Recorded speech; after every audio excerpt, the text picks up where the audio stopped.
what I learned from Jung, and this is probably the most profound thing I learned, I think, of all the things that I know, perhaps, is that values aren't created, they're discovered. And they're discovered through a consultation with the parts of yourself that you're not conscious of, that you're not fully conscious of, that aren't articulated, that aren't fully articulated elements of your primary personality. You have to discover what your values are.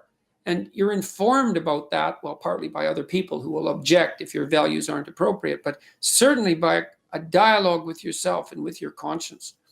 That's a very important thing to know. It's part of the reason why I think that you need to tell the truth, because you're forced to negotiate with yourself to operate properly in the world. And if you've warped yourself, let's say, or some elements of yourself by engaging in self-deception and lies, and you're not now, because of that, you're not who you could be, and you don't live in the world as you should live in it, then when you discuss with yourself what your value should be, it will be as if you're discussing it with someone that you can't trust. And that's not good. Like, you can't afford that. Life is difficult and it contains many pitfalls. And unless you're careful and you sort yourself out properly and you aim high and walk on the straight and narrow path, you don't have a hope of understanding where you should be and at what time when the crisis hits. And the crisis will hit. So you want to get all those little sub-personalities in line if you can. It's part of the reason, for example, why Jung thought you had to integrate your shadow, which is the dark part of your character.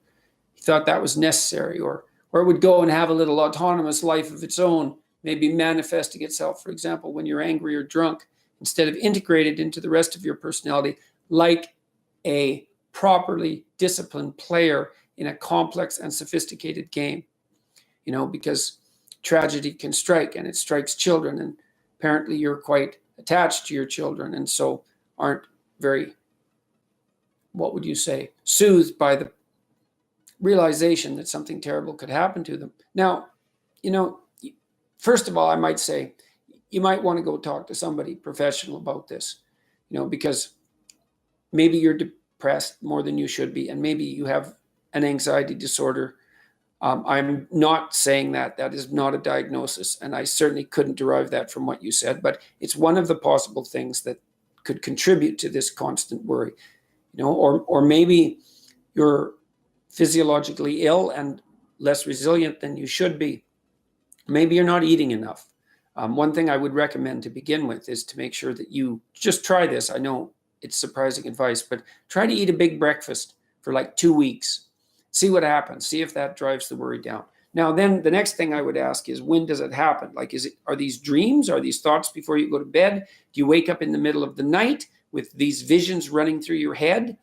And again, this has to do with food. Is it more likely to happen if you're hungry? That's something worth checking out, because the next time you get worried in the middle of the day, you might try eating something. I would recommend something high protein, high fat, rather than high carbohydrate. And just see if that helps, because that might indicate that some of your worry is a consequence of hypoglycemia. And that's a lot more common than people think. So if it's dreams and visions at night, you know, one of the things you can do that's counterproductive is you take one of those fantasies that's torturing you, you know, and that you're suppressing, because you will be suppressing it, and let it play itself out.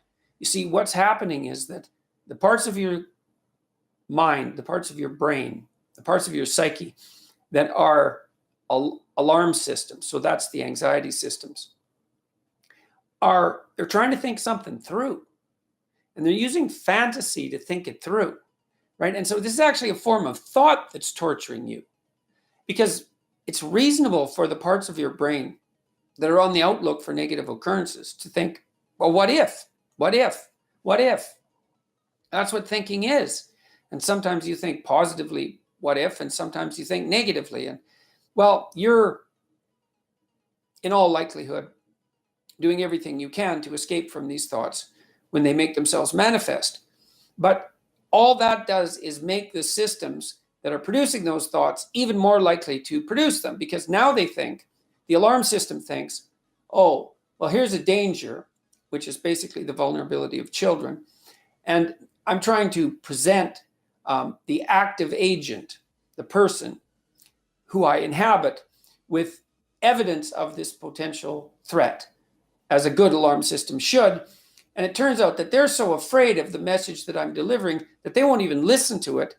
Therefore, the situation must be much more dire than I supposed, and I'm going to have to amplify and increase the emotion of my statement and the repetitiveness of the thought. And so that's just not helpful at all, right? Because what you've done is you've taken a worry and you've now recategorized it as a worry that's so terrible that you won't even think about it. And so now the alarm systems think that you're being chased by he who can't be named. That's a good way of thinking about it, and a good allusion to something popular in culture.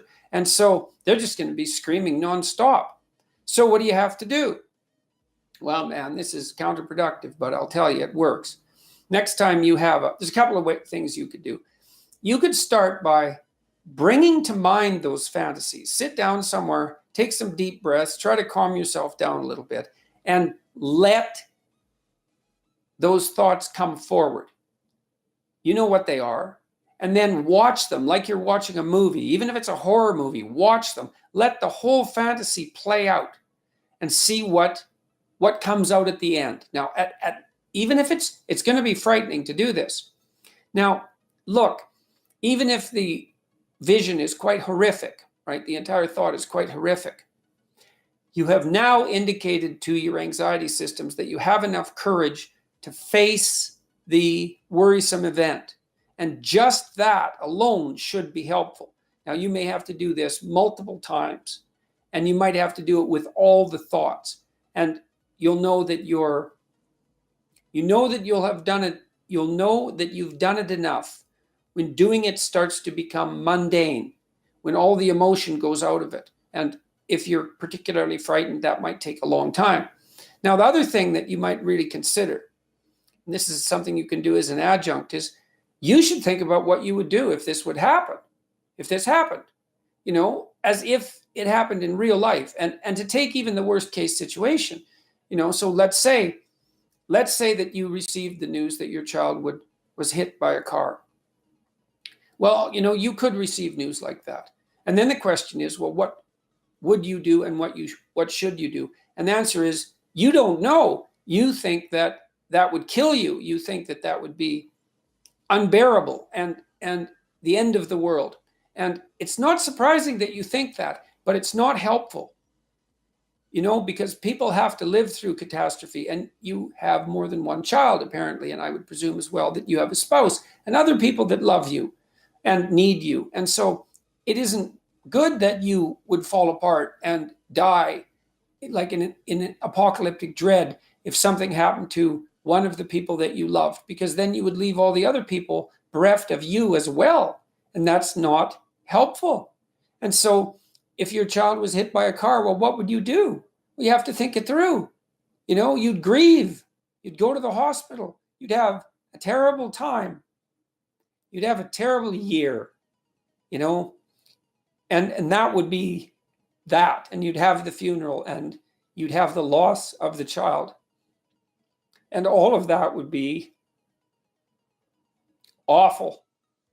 But people live through that, and maybe you could have an aim, and the aim would be that if that happened, your determination would be to live through it so that you could be there for the rest of your people, and so that you wouldn't fall apart and collapse, because the death of someone and the subsequent utter collapse of a person closely associated with them, that second event does not improve the first one. It makes it worse. And it's incumbent upon you to develop the psychological strength to be able to tolerate what it is that your anxiety alarm systems are tormenting you with. And, you might think, well, that's impossible. But, it's not impossible, because people live through catastrophe. And they do that in large part, or in no small part, by discovering that there are darker and stronger forces within them than they might be willing to appreciate. And that one of the consequences of integrating those forces is that you have the strength and the cruelty, in some strange sense, to endure, right? To dare continue to live, even if the unthinkable happens. And it's no simple matter to think of that as a moral step forward. But, people are called upon to be strong, and strong in the face of the worst catastrophe. And your psyche is tormenting you with precisely that. It won't let you go. It'll shake you like a dog shakes a rat. It won't let you go until you deal with it.